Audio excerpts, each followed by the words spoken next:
Ini ya salah satu dari sekian banyak tumbuhan yang saya rekomendasiin untuk tumbuh di pekarangan rumah gak? Apaan tuh? Kacang tanah. Kenapa kacang tanah, Om? Oke, kalau kacangnya mah udah jelas manfaat utamanya dikonsumsi lah ya.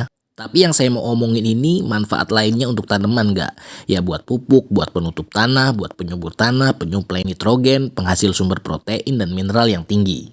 Coba deh kapan-kapan perhatiin akarnya kacang tanah. Dia punya form yang unik ketimbang akar tanaman yang lain gak? Di akarnya kayak ada bintil-bintil gitu. Tapi jangan dikira itu bintil bakal kacang ya. Apalagi kelainan atau malah penyakit. Bukan.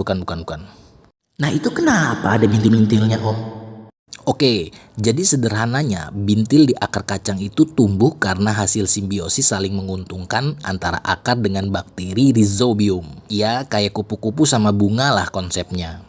Intinya, si akar kacang ini nyiapin nutrisi dari hasil fotosintesisnya, sama nyiapin kontrakan buat si rhizobium. Nah, terus masa iya udah dikasih makanan sama kontrakan si rhizo ini gabut? Ya enggak dong. Jadi si rhizo ini berkontribusi juga. Perannya itu bagian yang nangkepin nitrogen bebas di alam sekitar, terus diubah dalam bentuk amonia. Disalurin ke akar sampai jadi protein yang emang dibutuhin sama si kacang tanah. Nah, proses inilah yang dinamakan sebagai fiksasi nitrogen.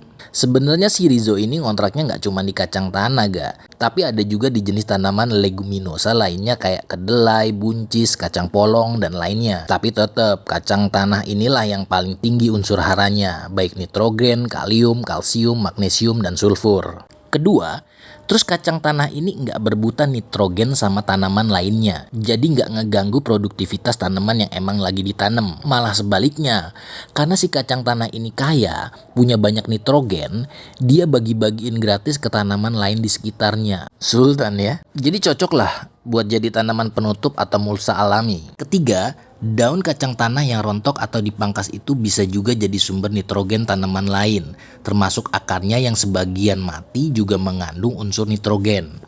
Jadi kalau mau agak awet nitrogennya, jangan cepet-cepet dipanen kacangnya. Terakhir, kalau udah dipanen kacangnya, tanamannya bisa jadi pupuk lagi tuh. Terserah mau digeletakin aja, dipendam di tanah, atau mau didekomposisi dulu. Jadi kebayang manfaat tanaman kacang tanah sebagai pemenah. Dia bisa memulihkan dan memperbaiki sifat fisik dan kimia tanah jadi lebih subur, pemasok hormon pertumbuhan dan unsur hara yang tinggi. Nah, karena reputasinya itu, tanaman kacang tanah ini suka dikirim untuk misi yang berat. Sekarang men, pakai backsoundnya. Oke siap Om. Ke medan tandus dan rusak kayak bekas lahan tambang dan hutan-hutan yang rusak. Jadi kalau yang berat aja bisa direhabilitasi, apalagi lahan pekarangan rumah kita yang seuprit ya. Mission accomplished lah.